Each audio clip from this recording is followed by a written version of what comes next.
¿A quién trajeron? Es muy versátil. Era como un juicio. ¿En serio? Hubo una presentación legal, creo, cuando se la... Yo bueno, ahí no estaba, no pude estar y después me incorporé y creo que hubo ahí un bache judicial por el uso de la nación. Claro, sí. El monopolio del uso de la Se quieren nación. quedar con todo, con todo. Con la nación. Yo quiero agradecer especialmente porque sé que estaba tramitando un duelo, pero bueno, quizá podemos recordar especialmente a tu abuela Sí, sí, igual. en este lugar que es de memoria. Sí. ¿Viste? Así que bueno, nada, los dejo Bueno. con Martín. Sí, justo hoy, recién contaba que acá a la vuelta, en Ciudad Rivadavia, pasó una cosa, una carambola terrible, vivía mi tía abuela, Teté, acá en una, si van hasta Rivadavia, doblan a la derecha en una esquina, yo no me acuerdo, pero un compañero dijo en Nazca, puede ser, en la esquina una torre alta, bastante vieja, y ahí vivía Teté, mi tía abuela, hermana de mi abuela, que falleció el martes pasado. Y bueno, nota al pie justo por esta zona y estando acá, que ahí se guardó mi vieja, mi madre, cuando tuvo quilombos en esta misma época, la dictadura, y estuvo un tiempo ahí guardada con su tía. Y bueno, mi vieja igual zafó. Y la hermana, o sea, de esta tía abuela Teté, mi abuela, falleció el sábado. Por supuesto, familia argentina no se hablaban hace unos años. Una la internaron por un EPOC, así que mi recomendación, no fumen, que era mi tía abuela. Y mi abuela tuvo una quebradura en la cadera, qué sé yo, y bueno, y tuvo ahí 92 años, la verdad que lo vivió bárbaro. Y una mujer, Elsa, de compromiso bastante intenso. En los años 70 militó en ATE, otra época, y de casualidad yo una vez la grabé, uno de mis laburos, prometo no hablar de mí, estoy tratando de ir pronto hacia algo que tenga un valor colectivo y no literatura del shock. Lo personal es político. Lo personal puede ser, sí, pero también puede ser un poco individualista, ¿no? Pero gracias por traer el puente. Laburé en un documental que se llama, se lo recomiendo, se llama Los Resistentes. Sí. Un documental largo, exhaustivo sobre la resistencia peronista. Y había hecho un laburo de investigación y algunas entrevistas, qué sé yo. Y me enganché tanto que dije, bueno, voy a entrevistar a mi abuela, que es de la misma generación que la de los resistentes. Y las características de la resistencia peronista, que me parece notable, que lo decían que participaban del documental, era que había sido una resistencia de las cocinas, una resistencia que tenía, yo sé que es una palabra con la que la militancia no se lleva bien, pero que tuvo mucho de espontáneo. Con espontáneo no es que de repente te levantás, vas a tomar el colectivo y de camino tiraste una bomba o se te ocurre en el momento. De espontáneo quiere decir que probablemente implicaba un grado de organización muy atomizado, muy entre dos o tres, como entre dos o tres que sabían, y después recibe el nombre resistencia peronista. Y por supuesto que hubo acciones no tan atomizadas y seguramente con mayor grado de coordinación, algunas acciones, algunos boicots, algunas huelgas, pero muchas de las acciones que los compañeros, los veteranos compañeros de la resistencia peronista nombraban eran acciones así, digamos, aisladas, no coordinadas, no. Por ejemplo, unos que habían puesto, vivían en Saavedra y que sabían que a tal hora pasaban camiones del ejército, entonces en un momento pusieron Miguelitos. Muy bien. Entonces de repente un día amanecen y estaba tomado el barrio con francotiradores. Luego decís, bueno, esa combinación, ¿no?, entre lo más básico que podía ser una acción aislada y los trazos de la historia, ¿no?, que dicen, no, la resistencia peronista, y bueno, involucraba esos modos de involucrar el cuerpo. Y ahí grabé a mi abuela, que por supuesto una mujer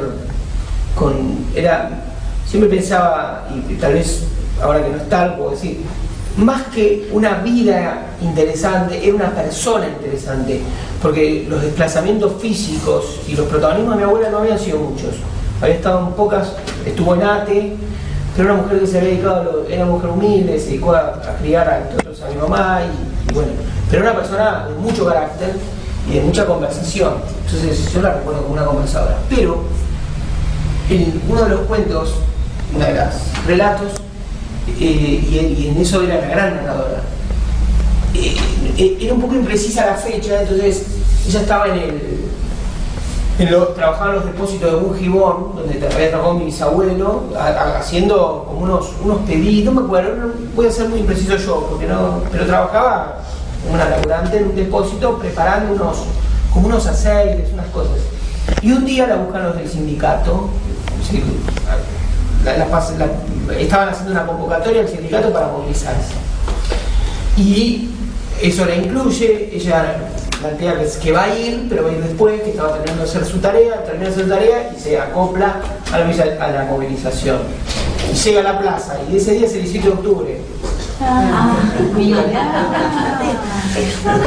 Y entonces ella dice, yo entré a la plaza y recordé, mi abuela nació en La Bordeboy, que es una colonia muy chiquita en Santa Fe, el sur de Santa Fe, cerca de Venado Tuerto, y está anotada en Venado Tuerto. Y dice, cuando entré a la Plaza de Mayo, recordé Germinal, el libro que ella había leído. Pues yo pensaba, y tal vez pasaron muchos años hasta que mi abuela volvió a ir a un acto político en Plaza de Mayo, volvió a ir cuando volvió Perón, digamos, en el 70 y pico, 73, pero yo pensaba todas las cosas que se pueden sacar de esa pequeña anécdota. Primero es cómo se vive lo histórico, ¿no? Que muchas veces uno dice, compañeros, vamos por otro argentinazo, es muy clásico de la izquierda, ¿no? Que convoca a lo histórico, y a veces lo histórico ocurre sin que uno sepa, es decir, todos los que fueron al 17 de octubre no sabían que iban al 17 de octubre, fueron a la plaza, y después ocurrió, como los que se movilizaron en Córdoba, ¿no? Cordobazo. Sí, después ocurrió el Córdoba, después tuvo nombre. O sea, primero el acontecimiento y después el símbolo. Muchas veces la izquierda, y no estoy diciendo los partidos de izquierda, no, digo, muchas veces desde la izquierda se plantea que lo simbólico produce el acontecimiento. Y la historia enseña que es al revés. Y por otro lado también pensaba que mi abuela fue ahí y que ella era una representante de esa jungla, de esa fauna, ese aluvión, como dijeron alguna vez, de la escuela pública y de la educación. Ella había leído Germinal, no era una iletrada. Probablemente no era más bien excepcional que algún trabajador lo haya leído, y no lo digo por ser peyorativo, pero ella era una mujer, se había educado en la escuela pública y que iba a una biblioteca de los socialistas en el sur de Santa Fe y que había leído ese libro como otros libros, ¿no? Y había podido construir, digamos, ese puente en su cabeza entre el 17 de octubre y el expreso peronista, pero de un modo sobrio. No es que eran esas mujeres que van llenas de tantitas y cantando la marcha, sino que había quedado eso en su corazón y en su identidad. Así que ese era el cuento de la abuela. ¿Cómo volver al macrismo? Qué pesadilla. Bueno, una cosa que uno hincha y que uno puede pensar muchas veces es que cuando no se conoce la historia, muchas cosas se repiten, ¿no? Y efectivamente el esfuerzo por la memoria o por llevar la historia tiene esto, ¿no? Es decir, la gran operación del macrismo, la gran operación que no fue, la gran operación cultural que no fue del macrismo, que no fue posible, en parte involucró un borramiento de la historia, pero no al estilo de Menem. Es decir, Menem era un político con una trayectoria de algún modo notable dentro del peronismo, ¿no? De la periferia, gobernador, muy vinculado, digamos, había tenido vinculaciones con la tendencia en los 70, también con Isabel, o sea, había hecho el vaivén medio clásico, y tenía, de algún modo, cuando indulta, en 1989, 90, no lo voy a defender para nada, pero un poco tenía con qué hacer eso, ¿no? Es decir, había estado preso, está bien, no había estado clandestino, no había estado chupado, había estado preso legal, como muchos otros, como Lorenzo Miguel, como otros militantes peronistas, pero había estado preso igual. Después estuvo en Formosa, yo visité donde estuvo el año pasado, en las Lomitas. Sí. Pero digo, tenía con qué, en algún sentido. Es decir, era un hombre que había atravesado la historia argentina y que había sido atravesado por ella. Por supuesto, siempre había sido un hedonista. Carlos Menem siempre fue Carlos Menem. Pero no era un menemista, él era Carlos Menem, era un hombre de Estado. Y tampoco era Mandela, digamos, que pudo hacer lo que hizo, de algún modo, que fue integrar, o por lo menos intentar esa integración difícil de Sudáfrica. Pero Menem quiso clausurar, digamos, ese pasado, esa grieta, entre comillas, de ese pasado, que era una herida supurante, era imposible eso, no lo podía hacer Menem. Pero sin embargo tenía con que, y la historia estaba atravesada, y él la había atravesado. Y de hecho, una de las fotos más fuertes de Menem, si uno revisa el archivo, es una foto que está Menem fumando, con el pelo transpirado y con el pelo pegado, fumando con una expresión que no era ninguna de las otras expresiones que conocemos de Menem, ni las expresiones hedonistas ni las expresiones de ira, sino otro tipo de expresión, y es cuando anunció el indulto. ¿Sí? Menem sabía lo que tenía que atravesar. De hecho, fue el único presidente de la democracia, y en eso hay una deuda con él. Con esto para charlarlo, no quiero. Que fue el único presidente de la democracia que da la orden de que un militar leal al orden civil dispare contra un sublevado, que es el episodio del 3 de diciembre de 1990. Eso es posible también en nombre de todos los retrocesos que Menem había ordenado en materia de indultos, en materia de borramiento de lo que había sido el juzgamiento y en materia de giro hacia el consenso de Washington. Es decir, Menem despliega todo un giro ideológico y seguramente con la cobertura que también le daba ese giro. No, El indulto tenía con qué. Claro, Menem había construido. Y por supuesto, duró 10 años. Seguramente la convertibilidad y el alivio hiperinflacionario, que la hiperinflación castiga a todos, sobre todo a los más pobres, generó como una cosa sordinada que tapó lo otro, que tapó eso, ¿no?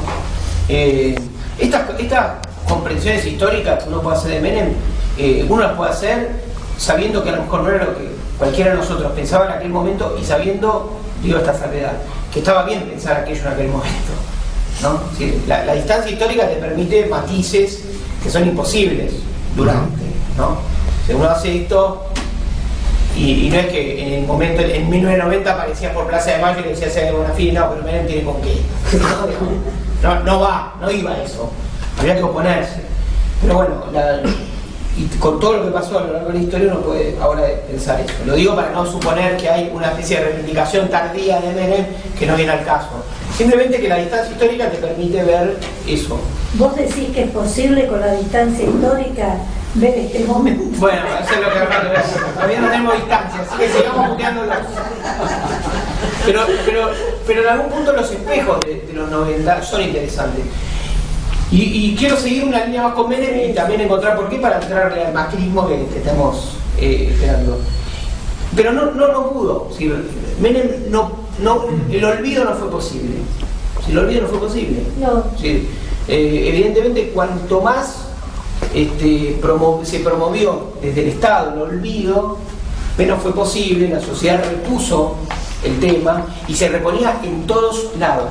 ¿Sí? La reaparición, es decir, el retorno de lo reprimido, el retorno de la memoria de lo ocurrido en los 70, el terrorismo de Estado, era constante. Yo me acuerdo una escena de los 90.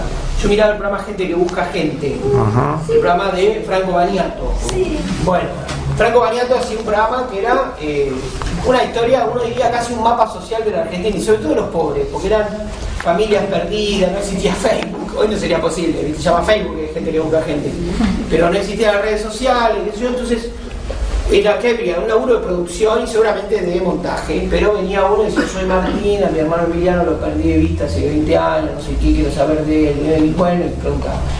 Pero había algunas historias que tenían como un puntapié. Había 3 que se sentaban así, contaban el señor, la señora, contaban y después se avanzaba y después iban el programa. El núcleo del programa eran las historias que ya estaban más avanzadas y desarrolladas. Pero había un muchacho que habla y dice que da su pequeño fragmento, ¿no? Y dice, no, bueno, mi nombre es tal, qué sé yo me crié con mi mamá, nací supongamos, en un lugar de Gran Buenos Aires, no sé, en Padua, estaba mi mamá y un padrino mío, y mi mamá trabajaba en la fábrica, qué sé yo, pero un día mi hija se fue y no volvió más. Y entonces Vaniato dice, ¿y vos de qué año sos? Y yo soy del año 72. ¿Y qué edad tenías cuando se fue tu mamá? 4 o 5. Ah, en el 76. Y el pibe dice, sí. Y vos ves que Vaniato miraba al costado como diciendo, producción, ¿qué pasó? Dice, ¿y vos sabés lo que pasaba en esa época? Y el muchacho simple, que no tenía pinta de muy politizado, tampoco soy loporociano, pero tenía pinta de no, porque además había ido a buscar ahí la memoria, no fue a tocar el timbre a abuela de Plaza de Mayo. Y dice, sí, algo, es una hipótesis, es una de las puntas, dice, porque en ese momento se secuestraba, o sea, traduce Vaniato al lenguaje televisivo el terrorismo de Estado. Y él dice, sí, y queda ahí como algo descosido en medio de la tele, ¿no? Entonces, era como el retorno, es decir, todo eso no estaba ordenado. Después viene un Estado, había empezado en los 80, pero todo eso no estaba. Y no fue posible, incluso yo creo que en la segunda presidencia de Menem, el discurso, por ejemplo, lo pueden buscar en YouTube, el discurso de Menem el 24 de marzo de 1996, cuando se cumplen 20 años, es un discurso muy fuerte, es un discurso donde Menem, que ya había hecho la mayoría de las macanas en cuanto sobre todo a la política económica, que es lo más atroz, y todos los giros, y se había abrazado con Roja y había puteado a las madres en las marchas de la ley contra la ley federal, ¿se acuerdan? Que había dicho, va a haber nuevas madres, o sea, un Menem que era de derecha y desafiante, porque los políticos cambian, pero la presidencia es el último cambio. Si te vas a la derecha, te morís de derecha, porque ya después que sos. Lo mismo le pasa, o sea, para bien o para mal, claro, pero el día que sea presidente Dios no lo permita. No. Y Menem ya era Menem, o sea, no se iba a bajar de eso, y sin embargo tuvo que amainar. Y salió con un discurso, y la gestión de Corach creó la Secretaría de Derechos Humanos, y con las indemnizaciones, Menem largó las indemnizaciones, y había un intento, es decir, la relación de la política con la historia y con el pasado, todo, es muy difícil desde el Estado. Menem intentó como nadie, a muy pocos años, una cruzada de olvido y cayó en eso. O sea, al menemismo le fue bien en muchas cosas, pero en esa no le fue bien. En eso se quebró, digamos, no lo pudo llevar a cabo esa cruzada. El macrismo tiene una visión distinta, que es, primero, está construido por una generación que no vivió en el sentido de protagonismo activo esa época. Y de algún modo, ellos se presentaron socialmente, incluido Macri, como hijos del 2001. Es decir, cuando fracasó y implosionó el sistema político argentino, ellos son los que venían en pos de una gestión, de un gestionalismo ascético, profesional, una política que no necesita. Todas estas cosas son un poco lugares comunes, ¿no? Lo repito con cierto hartazgo, porque todos lo han repetido mucho, que es decir, su posmodernidad, algunos le ponen determinados nombres, que marca lo que ellos le venían a ofrecer, lo que ellos decían ofrecerle a la sociedad argentina. No somos ni de derecha ni de izquierda, estamos por almacenar las ideologías, eso es del pasado, pero en esa idea de pasado que fueron empujando, lo fue definiendo. Su obsesión con el pasado, es decir, por la omisión del pasado, su obsesión por la omisión del pasado. De la historia. Por la historia. Y uno diría, ¿qué es lo que tiene que omitir? Su historia. La historia de su clase. Porque uno diría, por ejemplo, Marcos Peña dice, nuestro gesto cultural más grande, más importante, lo definió así en una entrevista que se puede ver en YouTube, con Carlos Pagni, después en el coloquio de IDEA, después de las elecciones de octubre de 2017, es decir, cuando ellos ganan la de medio término, que venían, era el momento del vamos por todo, digamos. Y él dice, fue borrar a los próceres los billetes, claro. ¿sí? Poner la flora y la fauna. Y ahí está, pero ahí está todo, porque en realidad es un gesto de mucha densidad simbólica. Poner la flora y la fauna, es decir, nuestro proyecto es la Argentina es tierra de promesas. Es decir, como diría Maristela Svampa, es el plan extractivista, es decir, esta es la Argentina, esta naturaleza, esta ventaja comparativa, ¿no? como decía Martínez de Ojo, competitiva, no, pero ahora se me borró. Pero es un país de ventaja, vengan a explotarlo. Esta es la Argentina, no lo otro. Claro, y él exactamente, y él decía, los otros son muertos, dejemos los muertos en paz. Porque uno diría, ¿por qué no van y meten a, qué sé yo, a Frondizi? Claro, a Ilia, yo qué sé, a Borges, digo, a íconos culturales con los que podrían contrapesar otras presencias. Menem que era maquiavélico, ponía a Rosas en el billete, ¿no? Sí, era como alberdiano, ¿viste? Lo había leído Alberti, una figura compleja, interesante, pero que tenía esos giros, ¿no? Esto no, esto va por una cosa de vaciamiento simbólico. La Argentina necesita para crecer un vaciamiento simbólico. Ahora, uno ¿por qué está atento a eso? Porque defiende su nicho, su business, sí, también, porque a uno le gusta hablar de historia, porque esto, lo otro, participamos de ámbitos militantes, pero también porque eso son coordenadas ideológicas. Porque, digo, no hubo venta de IPF y juzgamiento a los militares. ¿Sí? Los gobiernos se articulan con mucha coherencia. O sea, el vaciamiento simbólico del macrismo era un vaciamiento sobre algo que era torcerle, quebrarle el espinazo a la Argentina. ¿Y cuál es? Que es para mí, humildemente, yo soy una autoridad, pero es la acción colectiva. Lo que la Argentina tiene como marca, el peronismo. Claro, digamos, no, pero ¿cuánto tardaron en decirlo? En decir los 70 años. Sí, es el peronismo. Pero no el peronismo, a mí me gustaría pensar en un peronismo social. Claro. Ni siquiera en un peronismo, porque a veces nombra el peronismo y nunca el peronismo. El peronismo es como el cristianismo y la iglesia católica. A veces está en la iglesia, a veces no. Si Jesús a veces está en el desierto, a veces no hay que buscarlo en Roma. Ahora sí, con el Papa. Ah, sí, ahora sí. Pero digamos, el peronismo y el PJ, lo mismo, ¿no? Sí, Hay de todo. pero en un país, digo, fueron ocurriendo las cosas de un modo también revelador. El año pasado ocurrió un hecho que para mí es nombrarlo y contarlo tiene algo de demagogia y como un exceso, porque es como demagogia progresista, por decirlo así, pero la rebelión de Nordelta, si las empleadas domésticas de Nordelta, sí, es difícil pensar en cuántos países es posible eso, sí, que haya un barrio privado, pues, veámoslo, vamos a hacerlo parte por parte. De hecho, yo tenía un informante, amigo y compañero que vivía en Nordelta, porque hay amigos de todas las clases, todos los colegios.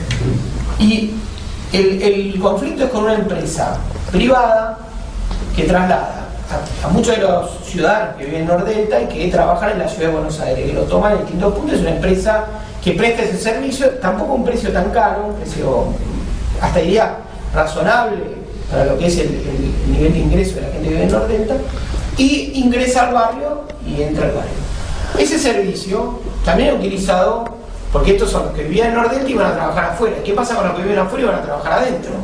Como las empleadas domésticas, y por ahí el jardinero, el plomero, qué sé yo, son tipos que ya tienen laburo y probablemente tienen su pequeña camioneta, su chata, su auto, yo qué sé, su motito, y tienen una autorización para entrar. Pero las empleadas domésticas, digamos, uno añade que deben ser más humildes aún, solo tienen acceso con eso. Y lo que había era que muchos vecinos de Nordelta no aceptaban viajar con las empleadas domésticas, ¿no? Hicieron ciertas quejas y la empresa lo incorporó en un barrio que había tenido un conflicto anterior con la toma de mate en las piletas. ¿Ustedes se acuerdan de la Concheta de Nordelta? Pero también lo digo porque uno dice, ¿en qué parte me pone incómodo narrar esto? Que es muy fácil decir, uno está afuera y desde el progresismo dice, los chetos de Nordelta, las empleadas domésticas, yo defiendo a las empleadas domésticas, es una buena causa, tengo todas las de ganar y yo tengo todas las de perder. También es cierto que en la Argentina todos conocemos a alguien que vive en un barrio privado, o casi todos. No es tan difícil vivir en un barrio privado. En la Argentina es un país que ve. Exactamente. No es que uno dice, viven los dueños de... Ese lo creó Costantini, que es un empresario muy inteligente, que además que tiene cosas, tiene el Malva, que le permite a mucha gente gratis ver y disfrutar bienes culturales Entonces digo, eso es la Argentina más compleja. No me siento tan cómodo diciendo a los vecinos de Nordelta, digo, cualquiera de nosotros podría ir cualquier día un cumpleaños en Nordelta, porque cumpleaños es un amigo que vive en Nordelta. Entonces no es que es tan lineal. Y yo diría, ¿y cuántos ocultan su relación de dependencia con su empleada doméstica? Yo le preguntaría, viste, vas a una asamblea, el compañero de la facultad dice, che, ¿todas la tienen en blanco? Y ahí, Claro, yo lo digo porque la tengo en blanco, pero todas la tienen en blanco, ¿viste? ¿Cuántos van a la marcha porque se quedó la chica cuidando a los chicos? Digamos, entonces digo, por eso la complejidad argentina y las contradicciones que nos caben a todos y que tenemos todos, y que no me gusta tampoco caerle con el tanque de guerra progresista, porque también hay una parte ahí de elitismo versus, que tampoco son ninguna víctima, pero voy a decir, bueno, ahora, no obstante, las empleadas domésticas de Nordelta cortan el acceso, lo filman, van a Izquierda Diario, Nobleza Obliga, filma eso, reproduce eso, una periodista que es buenísima, que es delegada y se viraliza. Ahora, digo, esas mujeres que logran ese estado de organización, hay una liga que edita todo, que se la recontrabanca, que logran esa organización, ¿qué logran?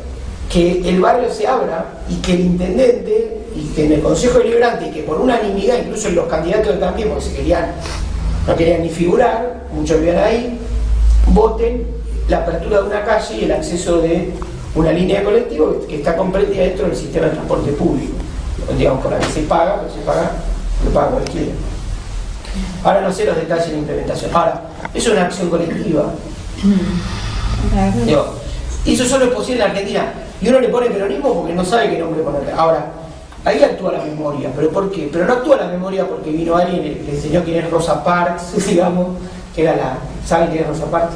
Sí, ¿no? La que inicia la rebelión del movimiento de los derechos civiles de Estados Unidos, que era la mujer afroamericana negra que dice, que el hombre le dice soy blanco, no voy a pagar, no voy a pagar. La que estaba sentada en la Son unas Rosa Parks a su modo, pero también, digamos, pero ahí hay una memoria. ¿Por qué? Porque la memoria actúa sobre la idea de lo que es, digamos, de lo que es posible. inconsciente Y colectivo. claro, no es posible en Argentina que ocurra esto. Y digamos, y yo puedo hacer esto, yo puedo organizar y puedo grabar esto y puedo obtenerlo. O sea, con la acción colectiva se obtienen resultados. Y eso es lo que quisieron sacar. Claro, Ernesto Semán, un gran escritor, escribió, lo publicamos en la revista Panamá, leanla, es gratis, publicó en 2016 una serie de artículos y el final, una serie de artículos sobre el kirchnerismo, el proceso histórico, cómo yo también. Ernesto Semán escribió muy bien revisado, tocando temas, pero va teniendo una línea de coherencia. Y él dice, ¿por qué van? Sí, y él termina en Milagro Sala, en la figura de Milagro Sala. ¿Y por qué van sobre ella? Bueno, es un poco, era un símbolo, ¿no? A veces lo simbólico se construye sin querer. Y esto es, de algún modo, la relación con, digamos, con la tradición argentina y la lucha de Cambiemos contra la excepcionalidad argentina. ¿Sí? Para Cambiemos, la Argentina es un país que merecía ser diluido en el mundo, en los cánones del mundo. Y uno diría, bueno, pero ¿qué significa esto? Significa, por ejemplo, latinoamericanizar la Argentina, es decir, que sea un país como Chile, como Perú. Yo escucho a los lugares de la mañana que es un programa extraordinario. Dice, Perú, 20 años creciendo. Yo digo, hijo de puta, ¿qué clase media? 20 años creciendo, ¿para quiénes? ¿No? Sí, ¿qué es? Sí, que lo gobierne una élite, que haya 50% de pobres, que haya un gran extractivismo y una economía extractivista, y qué más. Y eso sería, porque ese es el lugar, porque nosotros queremos ingresar al mundo, pero el mundo sabe lo que somos nosotros. ¿Qué quiere el mundo de nosotros? ¿Sí? El éxito de un país son sus distorsiones, no son, si está bien, nos integramos al mundo, hay 10 millones de tipos o más que hay que sacar, que hay que, digamos, descartar. Esas son, ¿y qué mundo dice además el de ellos, ¿no? Nosotros, el libro. O sea, el mundo de Cambiemos es el mundo, cuando él dice el mundo, dice los lugares a los que le gusta visitar, pero no es el mundo, si no hay una visión, no, el mundo es Nueva York, bueno, el mundo puede ser Somalia también, ¿qué es el mundo? Por supuesto que hubo ahí, de parte de ellos, digamos, una cierta ingenuidad, ¿no? de verdad lo digo, o sea, una ingenuidad quiero decir, una fe ciega en el poder de sus ideas. ¿Sí? Es decir, ellos creían que era posible, es decir, que la apertura del cepo, que el giro, que lo que resultaba de que un hombre de la clase, como Mauricio Macri, llegue al poder, que todos los efectos automáticos que podía tener la llegada al poder de ellos. Y este derrumbe es, digamos, es notable. Es decir, porque además ha sido tan exacto el derrumbe, cambiemos. Ellos llegan al poder con Obama de presidente de Estados Unidos, inmediatamente ocurre lo de Donald Trump. Es decir, el mundo era algo desconocido para ellos al final. Es un mundo de Bolsonaro, de Donald Trump, de Brexit, una Colombia que vota en contra del acuerdo de paz, o sea, es un mundo hostil. Ellos dicen, queremos integrarnos al mundo, a la globalización, y es un mundo que la está discutiendo la inmigración, está discutiendo aranceles aduaneros, hay guerra comercial entre Estados Unidos y China. Yo no soy un experto en economía ni por lejos, puedo ser apenas un lector como cualquiera de nosotros, o alguno de ustedes debe leer más, pero digamos, uno diría, quieren ir a un mundo que no conocen. Si es un mundo hostil, es un mundo complejo, no es un mundo para integrar. ¿Qué significa integrarnos al mundo? La generación del 80, que ellos seguramente los más lúcidos invocan, era una generación que usó el mundo para construir la Argentina. Si uno diría, los británicos no construyeron la línea ferroviaria, está bien, armaron esta macrocefalia, este cuello de botella, pero digo, ellos quieren diluir la Argentina en el mundo. Tienen un proyecto de mundo, pero no tienen un proyecto de país. Entonces, la ley 1420, educación pública, incluso servicios militares obligatorios, había por todos lados una idea de nación, ¿no? Y después venía, primero la nación, después el pueblo, digamos, pero había una idea de nación. Esto fracasado en todos esos,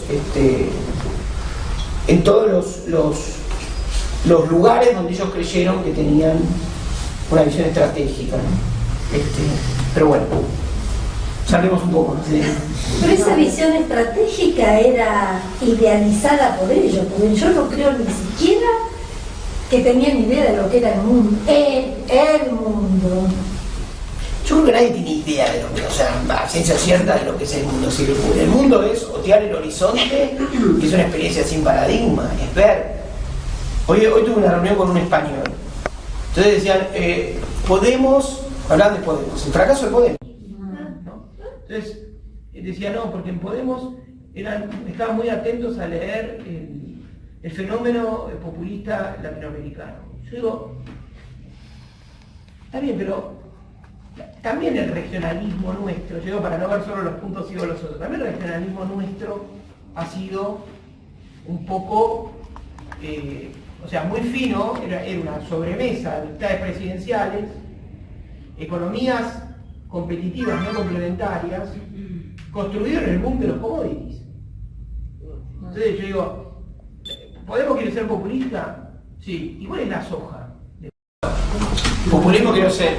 En un momento donde vos podés hacer un empate entre fomentar la recuperación mínimamente del empleo industrial en la Argentina, con la ocupación de la capacidad ociosa, con ciertos estímulos, qué sé yo, y a la vez empatar todo eso con el boom de la soja que se había tecnificado en los 90, compañero Felipe Solá, ¿no? La revolución tecnológica, la revolución industrial que hubo en los 90 en el campo, mérito tecnocrático de Felipe en parte, un gran Felipe, quiero aclarar, y que después durante la década de Kirchner fue la gallina del huevo de oro, lo tenías todo y con la transición, con Dualde, la manito. Pero ¿cuál es el lazo? Entonces, también lo que nosotros vivimos fue un espejismo de lo regional. Por supuesto, nos encanta Lula, nos encanta...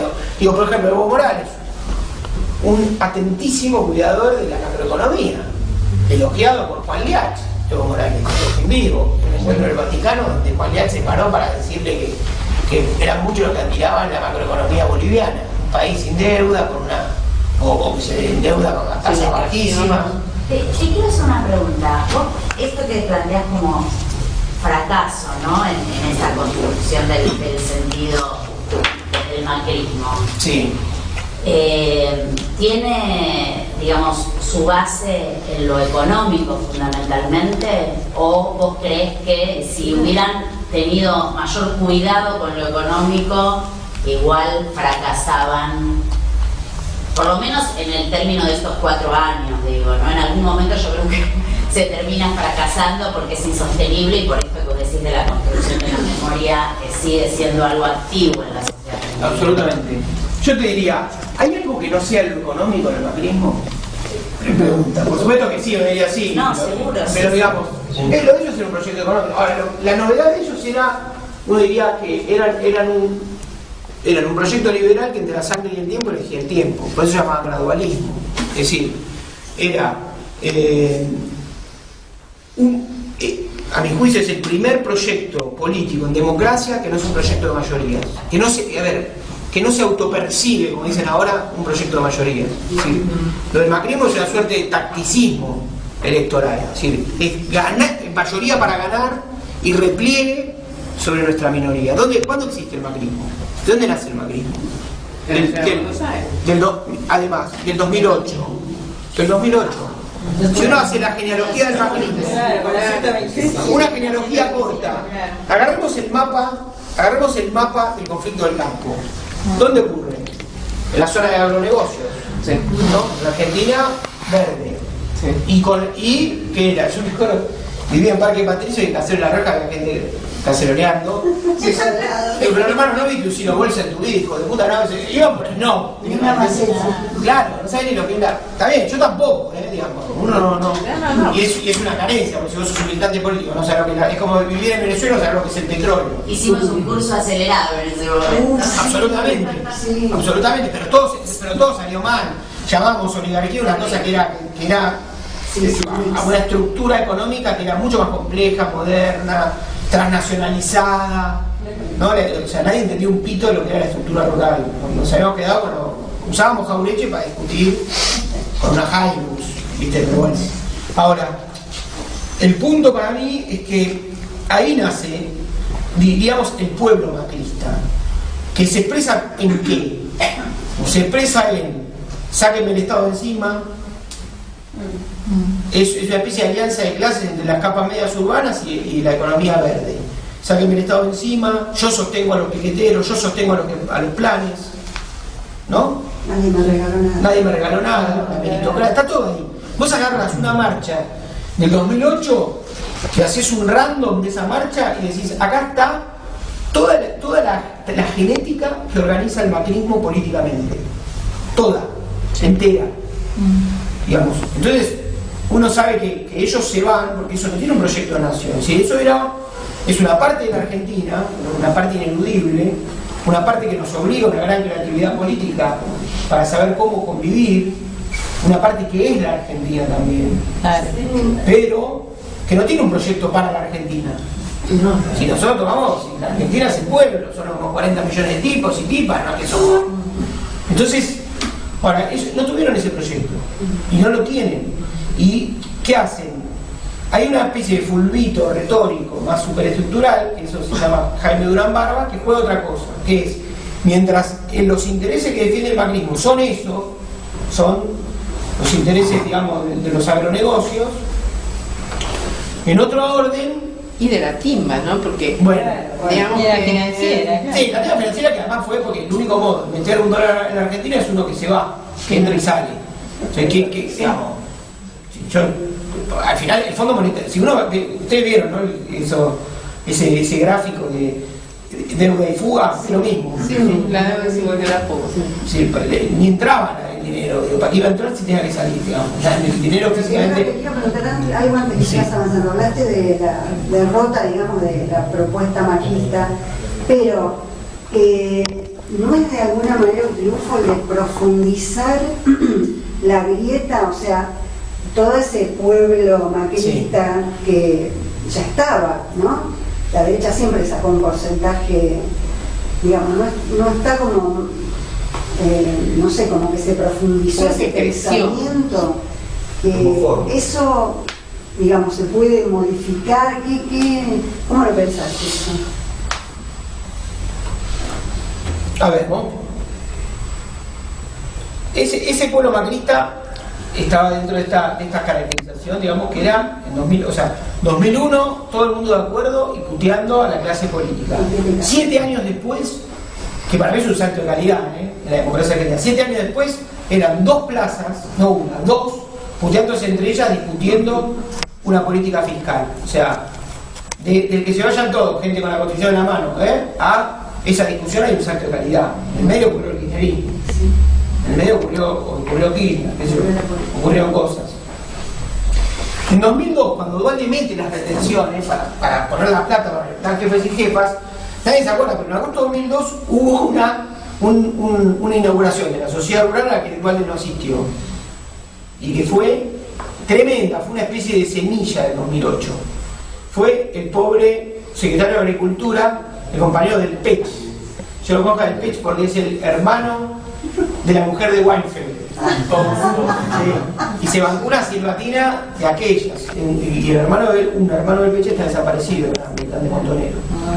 Un peronista que sabe, porque son del sur, son de Tandil, sabe, no recuerdo si es Luis del Pech, no recuerdo el nombre, que se bancó ir ahí y lo reputearon en 10 idiomas. Estaba en ese momento Croto, que era el presidente de la sociedad rural, y lo puteó en 10 idiomas. Y lo que apuntaba era, otra vez nosotros, el campo, el esfuerzo, el trabajo para sostener vagos planes y política, y clase política. Y lo que hacía Croto era tomar el discurso del 2001, del 19 y 20, el discurso antipolítico, y decir, ¿no entendieron? Entonces, de ahí viene el macrismo también. Sí, tiene una ingeniería más inteligente. Cuando uno lee a Durán Barba, ¿qué lee? Lee un tipo que dice, nosotros somos el siglo XXI. Nosotros creemos en la sociedad, en una sociedad libre, en una sociedad que tiende hacia la mayor libertad. Los sábados o los domingos, Durán Barba publica una serie de columnas en Perfil. Suelen repetirse como variaciones de un decálogo de ideas que es más o menos constante, aunque va virando porque cambia la coyuntura, el contexto. Entonces repite lo mismo, que es siglo XXI, personas libres que votan, más o menos son electores libres que votan lo que quieren, versus populismo, izquierda, mesianismo, masas que siguen un líder, ¿no? Y caracteriza en eso la figura de Cristina, versus libertad. Uno diría, viendo cómo diseña la sociedad Durán Barba, que dice, vos te subís un colectivo, viajás en el transporte y encontrás un montón de gente que están todos mirando su teléfono, mirando su celular, compartiendo por WhatsApp, y ellos, por el algoritmo, ellos tienen acceso a la información, dicen, respuesta que da un funcionario de comunicación, el 90% de lo que la gente comparte por WhatsApp no es política, una sociedad que tiende hacia seguir sus temas, que no le interesa la política, que se descentra, que no espera lo que dice un líder. Estoy repitiendo en finas hebras el discurso de Durán Barba. Uno diría, de ahí que desprendo que ¿qué es la política para nosotros? Para nosotros está claro que es una herramienta para transformar una sociedad injusta. ¿Qué es la política para Cambiemos? Si uno toma Durán Barba, una herramienta para dejar a la sociedad intacta, tal como es, desigual como viene, atomizada, individualista. Eso dice. Ahora, esa visión de ellos, que vos la lees y tiene cierta coherencia, supuestamente, tiene muchas contradicciones. Una de las cuales es Jaime Durán Barba, que fue un militante en los 70, un militante político, un militante de la Juventud Peronista, estuvo en Chile, o sea, él se imagina un hijo de Gusto, pero también es un hijo de Seiza, digamos, porque estuvo ahí, que yo conoce, bueno, él cuenta eso en su autonarración. Y ahora se vende como un posmoderno, ¿no? Como un tipo, bueno. Él dice que la sociedad, que nosotros somos anticuados, y que la sociedad es una sociedad, por ejemplo, que tiene mayores libertades sexuales. Lo cual, supongamos que es cierto, ¿no? Si lo hemos logrado. Ahora, lo que él nunca relaciona es qué puentes hay o qué relación hay entre esa sociedad más libre que él imagina y las acciones colectivas que conquistan esos derechos. Para decirlo pronto, el matrimonio igualitario, que filosóficamente Durán Barba está de acuerdo, ¿no? Sí, que es seguramente una de las políticas con las que él diría forma parte de nuestro programa, ¿no? Mayor libertad, no me interesa la sexualidad de la gente. ¿Y quién lo sostiene? ¿Quién lo peleó? Él no hace una historia de ¿cómo era lo de Jauregui? Sí, la CHAP. La CHAP. la comunidad homosexual argentina, o el Frente de Liberación Homosexual de Perlongue en los 70, los que rompieron con los montoneros cuando cantaron "No somos putos, no somos farreperos", y se fueron. No es una historia de eso. El matrimonio igualitario es la única ley que bajó a votar Kirchner. Ustedes, digamos, lean el libro de Weinfeld, el tipo que supo, cuando cuenta los detalles de lo que era forzar la elección, convencer a tipos que tenían, yo recuerdo, el compañero Gioca tenía, el ministro de Desarrollo Humano era un tipo de Opus Dei en la gobernación de San Juan. La hermana monja, me parece. Bueno, entonces digo, había que ir, digo, provincia por provincia, él que había sido un cuidadoso y respetuoso de las autonomías provinciales, digamos, de los gobernadores peronistas, Néstor, y tener que ir y decir, entonces ¿qué hizo Kirchner? Bajó un voto él. O sea, él, que Kirchner que era el líder anticuado, ¿no? Reunía todas las características de un siglo XX que el siglo XXI había dejado atrás, fue el promotor concreto de una ley que muestra, podría ser el avance, la novedad del siglo XXI, que es la ley de matrimonio igualitario.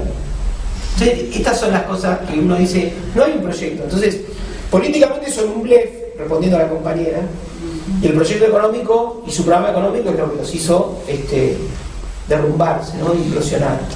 Porque no fue el peronismo, ¿no? Este cuento de digamos, el peronismo colaboró incluso en la gobernabilidad. Muchos peronistas colaboraron. Y siempre pasa eso. Igual a mí me sigue pareciendo preocupante que, por más que lo que vos decís es cierto, uno observa en la gente que circula cómo han prendido una cantidad de cosas que uno dice, pero esta persona no se corresponde con lo que defiende, en el sentido de que ese discurso clasista, ese discurso xenófobo, un discurso, digamos, jodido de derecha, uno lo ve. Vos vas a la plaza de acá de Floresta y estás con el cosito y te empiezan que la chorra, que se robó todo, que, digamos, y es gente del barrio que vos la ves y decís, nunca estaría invitado a la fiesta de los Macris. Entonces a mí me preocupa esa cosa, porque creo que no es tan minoritario. Para mí, que tenga más del 30% de los votos Macri es una cosa atroz. Entonces, ¿hasta qué punto es un fracaso si un tercio de la población argentina, no ya el 10% que te votaba la UCD, porque en ese momento había peronismo, radicalismo, había todo un pueblo, digamos, antiperonista que votaba lo radical, y la derecha, con todo ese discurso retrógrado, no representaba más de un 10%. Si lo llevaron a un 30%, ¿fue tan fracaso? A ver, pongamos que salimos de acá, nosotros acá somos todos, claro, del palo, pertenecemos, podemos tener diferencias, seguro que las tenemos, qué sé yo, pero más o menos hacemos la señal de la luz a las mismas cosas. Nos movemos acá, vamos a un bar acá y le preguntamos a una chica que está estudiando, al mozo, al cocinero, al lavacopa o a quien sea, le preguntamos ¿qué es progresar? ¿Qué es progresar para vos?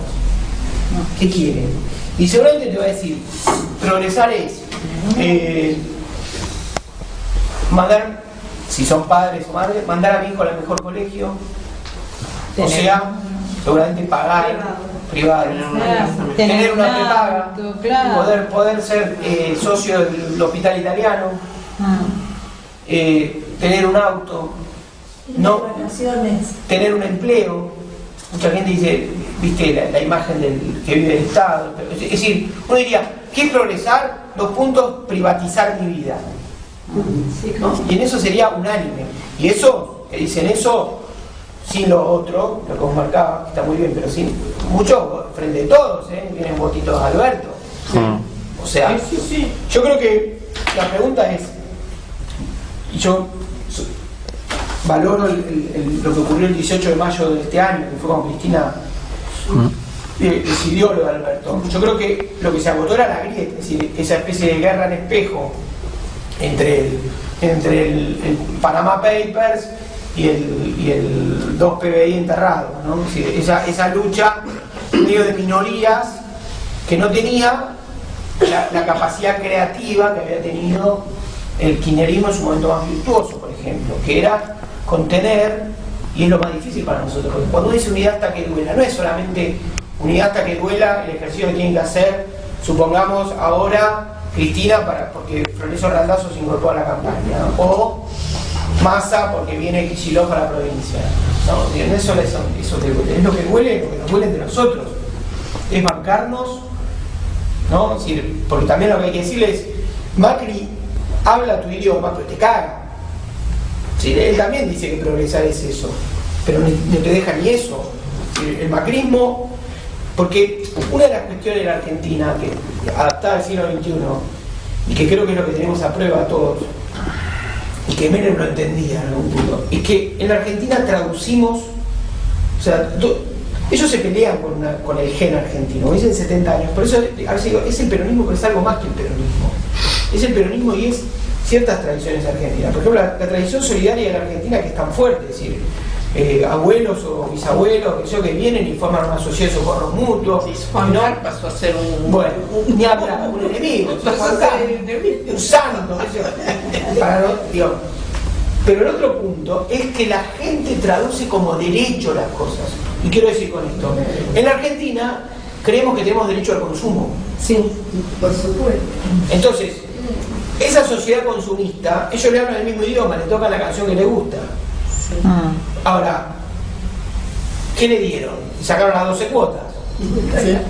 Para mí lo que había que compatibilizar, por eso a veces los problemas son económicos pero también políticos, es un liderazgo como el de Cristina, que tiene todas las proteínas ideológicas habidas y por haber, pero que se había quedado, a mi juicio, y abro el debate, y no quiero ser ofensivo con ninguno de ustedes, y lo digo de todo corazón, pero que a mí me parece, y lo pensaba en aquel momento también, no es una cosa de ahora, pero que quedó encerrado, digamos, que confundió su propia audiencia, su minoría con las mayorías. Es decir, que no sabe, es decir, una política que no sabe cómo hablar de los que no les gusta la política, que es una gran parte de la sociedad. Es decir, el macrismo tiene una forma de hacer política que le puede gustar más, agradar o molestar menos a los que no les gusta la política, pero por supuesto no tiene un proyecto de vida para esos que no les gusta la política. Y pasaba la cosa un poco extraña, y era, el peronismo sí tenía un proyecto de vida para los que no les gusta la política, pero tenía una política que los volvía esquivos. Es decir, vos dirías perfectamente, un tipo, un peluquero que tuvo que cerrar la peluquería de barrio, pero que votaba contra Cristina porque estaba en cadena.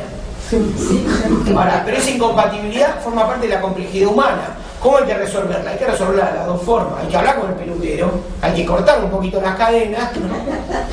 Y hay que convencer de que hay una... Y ahora es así, porque no tenemos toda la vida. No es que decir, no, vamos a tener una pedagogía que va a durar 50 años y vamos a llegar. No somos China, no tenemos la larga marcha. Hay que votar cada 2 años. Sí. ¿No? Y eso es un límite para el ajuste, pero también es un límite para los cambios culturales. Yo digo, ¿se puede? Sí. Mira, yo creo que hay un tema que es realmente fundamental. En nuestro país, desde que Mariano Moreno murió, en adelante, tenemos una lucha por 2 proyectos de país diferentes. El proyecto de la entrega y el proyecto de la patria. Esto se fue replicando a lo largo del tiempo. Cuando estaba por triunfar el proyecto de la patria, Urquiza traicionó. A ver si porque quiero más o menos ubicar cuál es mi pensamiento. Luego viene el radicalismo, la revolución del parque, el derecho a que vote todo el mundo, etcétera, etcétera, etcétera, etcétera. Bien y digo eso. El proyecto del país se consolida. Correcto, tenemos la TIPF, General Sabio, etcétera, etcétera. Continúa la cosa. ¿Hasta cuándo? Hasta cuando las élites que les interesaba negociar la materia prima del campo con Inglaterra y compañía, y era el golpe de Estado del 30. Esto a su vez trae una década donde la Argentina está al borde del final y terminamos casi en el final. Nos salva el haber vendido mucho grano durante la Segunda Guerra Mundial. Y añadiendo seguía nuestra dicotomía. si éramos un país independiente, si éramos pro eje o éramos pro aliados.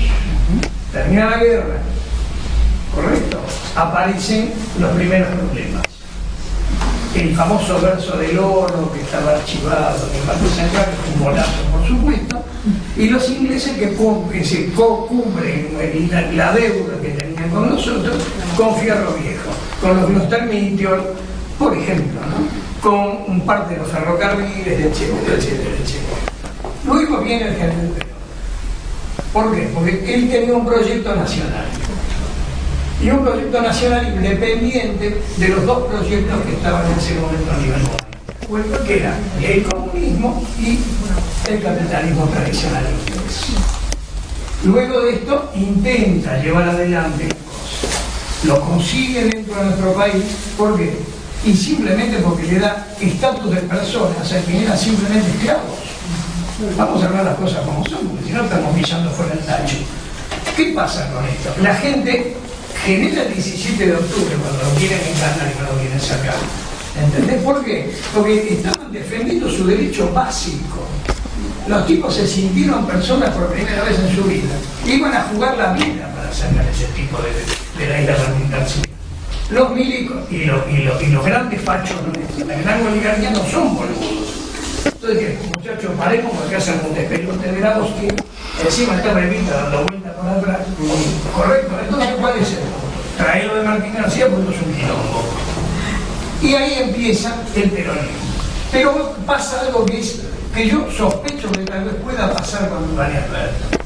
Los tipos siguen bajo cuerda, horadando el agujerito y el piso, a ver si la cosa se cae. Laburan como unas hormigas, bajo tierra y sin mirar, y sin que los veamos, perdón, quiero corregir. ¿Entendés? Entonces, ¿qué pasa? ¿Por qué cae el peronismo en el 50? ¿Por qué la mitad del pueblo argentino apoya el golpe? Por la misma razón que decían que Cristina se había chorreado un PBI. Porque desde los diarios, o sea, de la gran prensa, le llenaron el mate a la gente. Y en general esa gente, el argentino y de cualquier país del mundo promedio, eso pasó en Alemania en el 33, mi amigo. Entonces, ¿qué pasa? Le llenan el mate a la gente con que las vacas vuelan. Y muchos se la terminan creyendo que las vacas vuelan. Y tenemos esta consecuencia lamentable. O el golpe del 55, que fue una monstruosidad, y que se dio realmente, porque en general Perón, después del golpe del 53, cuando iba le dijo, fusilados a todos, Juan, te van a matar a todos. No los fusiló. Y ellos sí terminaron fusilándonos a nosotros. Durante 25 años estuvieron fusilando, mi amor. Eso es lo triste. Yo tengo 70 pirulas, me la viví toda, quédate tranquilo. No, te hablo desde el estar adentro. Nunca fui monto, no, pero fui amigo de Juan Carlos de Antegullo. Cuando le volaron el boliche en la calle Chile, pues yo me quedé a la vuelta. ¿Entendés? Entonces la cosa es como que se repite la historia, pero desde el punto de vista de haber perdido la batalla cultural. Tenemos que manejar la batalla cultural, demostrar que un PBI no se puede robar. ¿Entendés? No cabe en ninguna caja. Y lo que están haciendo estos tipos, se roba, porque se roba electrónicamente. Y se llevaron 54.000 palitos verdes en 2 años y cuarto. Eso es una monstruosidad. Yo, honestamente, que ni siquiera respetan a su propia madre. Y fíjate que el sujeto este que tenemos de presidente habla mal de la madre, porque de que es hijo del tío, que fue el que lo crió y lo hizo su favorito. A semejante parásito, oíme, lo rajaron de todos los políticos. Fracasó en todas las carreras que inició, intentó entrar en 2 universidades americanas, entre ellas la de Silvania, si mal no recuerdo. Fracasó en todo. Y resulta que después viene acá a la Católica y se hace ingeniero en 2 años. Sí, porque el padre hace la Católica. No sé si me explico. Que me tomen por boludo está fenómeno, pero que yo me la crea, no sé. Ahora, el tipo a mi criterio también, ¿por qué la horca? Pues yo me acuerdo de la Inglaterra victoriana, donde al traidor a la patria se lo colgaban sin pisar sobre inglés. O sea, los cadazos tenían 2,50 metros de altura. Aún colgado el tipo no tocaba sobre inglés. es una metáfora que se ocurrió. Bueno, porque si no... Es lo que yo veo, en mi opinión, y ahora a mí me da mucha pena que volvamos a caer en lo mismo ahora. Porque la batalla cultural no la estamos ganando, la están ganando ellos. Fíjense hoy lo que dicen las radios y todas las cosas. Volviendo al tema. Es un tema. Dos apreciaciones que me parece que no... que es el tema de la batalla cultural. Porque en este tema de la batalla cultural parece que es una guerra en centros de estudio de hecho nosotros el que organiza esta charla es un centro de estudio, no lo subestimo al centro de estudio, a los centros de formación, pero parece una batalla que parece un centro de formación en donde nosotros puede ser parte, pero la batalla cultural tiene también que tener claro cuál es el enemigo principal y cómo se nos golpea. Es decir, coincido con el compañero acá, la sociedad rural es un enemigo a desarmar. La Unión Industrial es un enemigo a desarmar. Si no se lo desarma, ellos vuelven atrás. Y el otro tema que te quería preguntar es el tema del paradigma, porque la derecha tiene un paradigma, que vos lo explicaste muy bien, es privatizarnos la vida. Eso es progresar. Han metido que esta idea de progresar es un poco privatizar. Ahora, ¿cuál es el paradigma del otro lado? Porque nunca puede ser el consumismo el paradigma del otro lado. Perdemos la batalla si el consumismo es el paradigma del otro lado. Nosotros tenemos que tener un paradigma colectivo. En un momento dado estuvo clarísimo el paradigma colectivo, los sindicatos, la comunidad organizada. En la década del 70 dimos una vueltita más a la comunidad organizada, porque empezamos a tomarse empresas impuestas a producir, o se tomaban pueblos y se los controlaba y se administraba. Así, le fuimos dando vuelta a eso. Pero si no, me parece que en este tema de la batalla cultural nos quedamos, Lineras dice, no puede haber Gramsci sin Lenin en la batalla cultural. Y después el otro, el paradigma, porque ¿cómo es el tema este de dar derechos y que no crean obligaciones?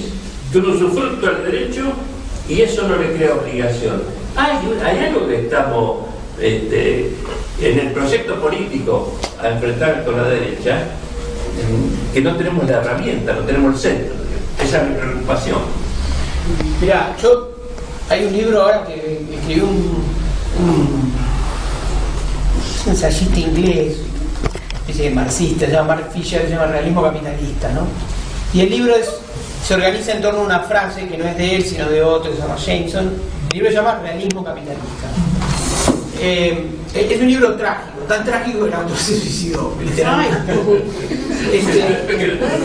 Fisher hace un año y pico se sacó la vida. Bueno. Y la frase es muy sencilla, yo creo que define una época, que es más fácil pensar el fin del mundo que el fin del capitalismo. Efectivamente, o sea, uno diría, como diría, o podría haber dicho Marx, el proyecto histórico del capitalismo no terminó. Lo que nosotros podemos hacer, digamos, como país, y creo que es márgenes o encontrar, digo, ¿qué contradicción ocurre en el proyecto del capitalismo que ocurre en la Argentina? Que es un poco lo que pasó en estos años, que es más gente accede al consumo. Es un proyecto que no resiste eso, es un capitalismo que no resiste el consumo, que no resiste la escala de consumo. Uno diría, por cada burbuja financiera que se quiebra en Occidente, es un racimo de millones de tipos de chinos o de indios que pasan del campo a la ciudad. ¿Sí? Es decir, estamos entrando en una etapa de un mundo completamente oscuro. ¿Quién tiene una palabra sobre ese mundo hoy? Por ejemplo, vivimos un presidente de Estados Unidos que ha renunciado a algo que siempre fue una apariencia, si se quiere, pero que es fuerte. Es decir, Donald Trump es, a mi juicio, desde que yo por lo menos tengo uso de razón, seguramente el compañero no estará de acuerdo, pero es el primer presidente de Estados Unidos que no quiere ser líder mundial. Donald Trump quiere ser solo presidente de Estados Unidos, un defensor de sus intereses, y eso tiene consecuencias mundiales. Por ejemplo, para Donald Trump no hay calentamiento global. Después discutimos el calentamiento global, pero dice no hay calentamiento global. Me gustaría... Y incluso desata una guerra comercial con China que tiene consecuencias a escala, porque entonces sube las tasas, con lo cual genera lo que los economistas dicen el vuelo hacia la calidad, que es que todos los... Es cierto, en Argentina entraban dólares golondrina y se fueron más rápido cuando empezaron a subir las tasas de Estados Unidos, se fueron a proteger a Estados Unidos esos dólares. Porque yo entiendo que se los roban, si uno tiene una organización, yo comprendo lo que dice el compañero, hay dos modelos, que yo. Ahora también entendamos que el mundo que vivimos nos lo explicamos en las particularidades de lo que ocurre. Porque sin explicarnos con la particularidad de lo que ocurre, después ocurren cosas que no entendemos. Por ejemplo, a Macri no lo puso nadie, lo pusieron los votos. Claro. Y lo votó la gente. Y tenemos una democracia donde votan todos, votan los indiferentes, votan los pelotudos, votan los que no les importa nada, votamos nosotros, votan... O sea, votan todos. O sea, vos armás una mesa, y después a discutir política y decís son todos boludos. Y te levantás chocho. Pero hay un problema, hay un día cada 2 años que votan igual. Que vale lo mismo que vos, que sos un piola bárbaro, que te leíste todo. ¿Y cómo así? O sea, lo que vos tenés que hacer... Voto calificado. Claro. Pero te das cuenta. ¿Te das cuenta? ¿Y el calificado para qué? Viste, vos decís, y bueno, que, viste. Bueno, soy una compañía. Este es un tema, pero Ramana, hay que ver Chernobyl. Lo largo así porque realmente hay que verla para entender en dónde el mundo que estamos viviendo. Disculpa, nada más que eso. Hay que verla. Sí, la recomendaron. Es muy recomendable porque es un mundo desconocido y con que no manejamos, que no tenemos ningún tipo de control sobre eso. Yo para volver un poco acá a la quiebra, me interesa tu mirada del post 10 de diciembre, o sea, lo que se viene armando y lo que puedes entrever para los próximos meses.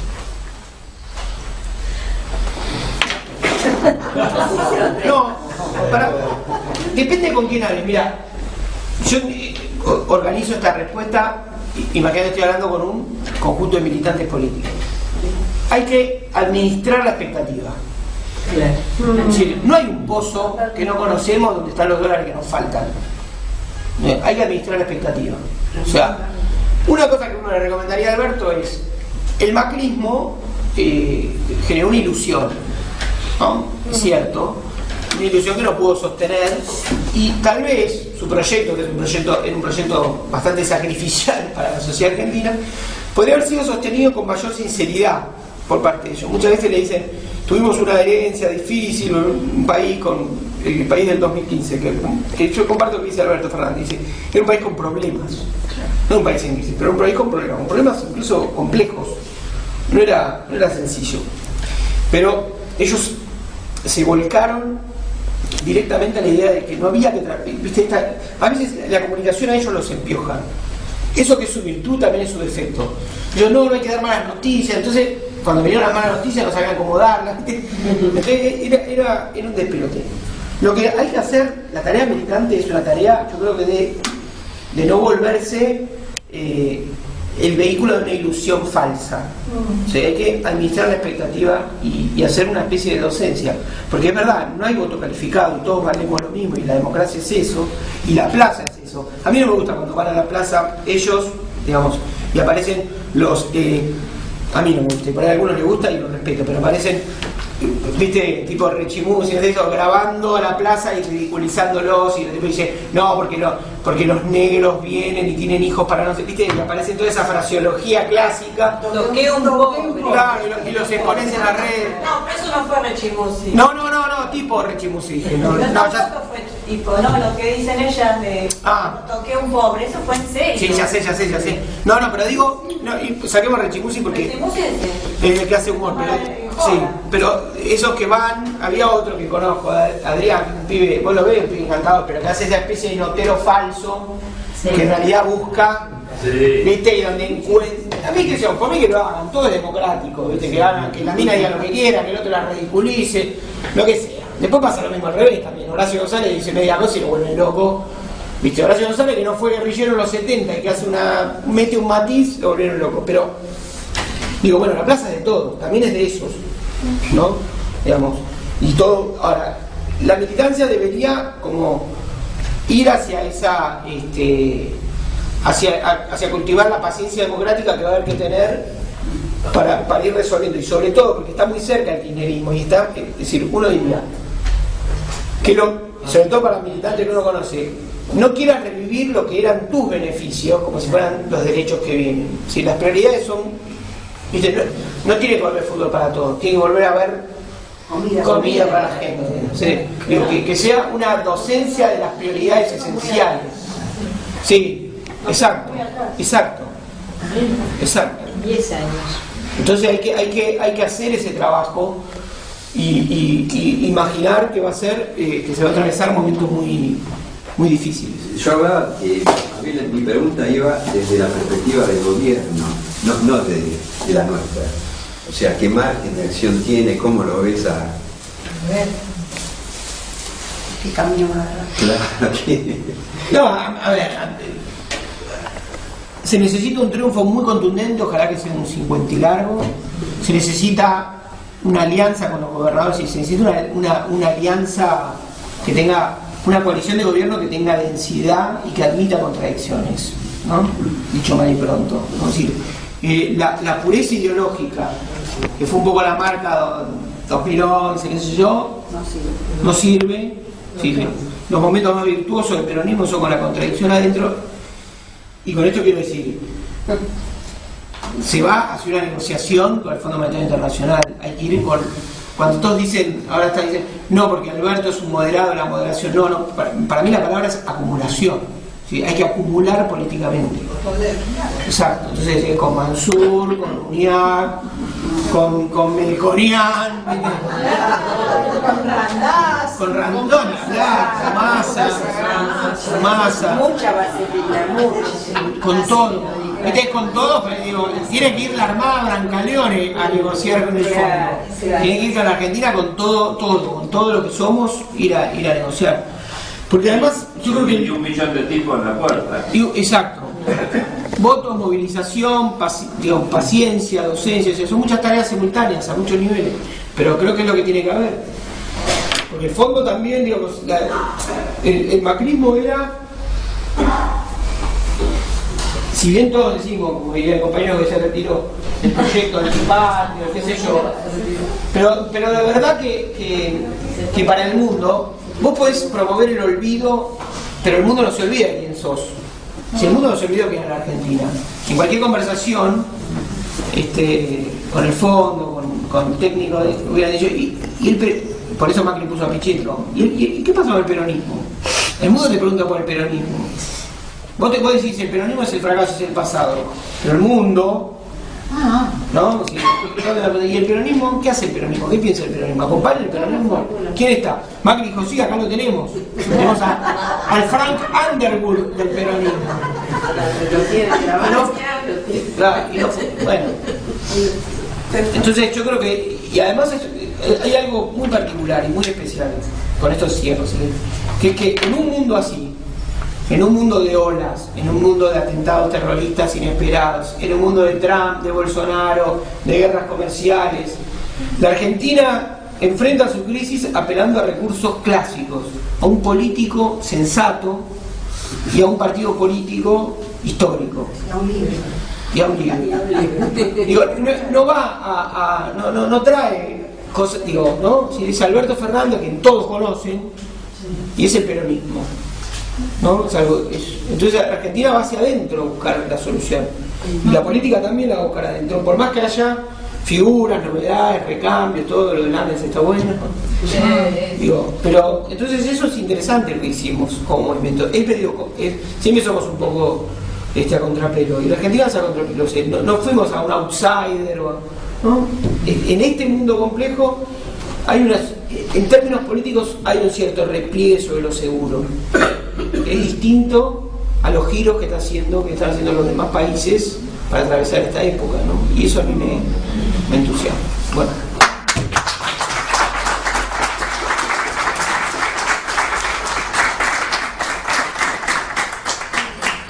El libro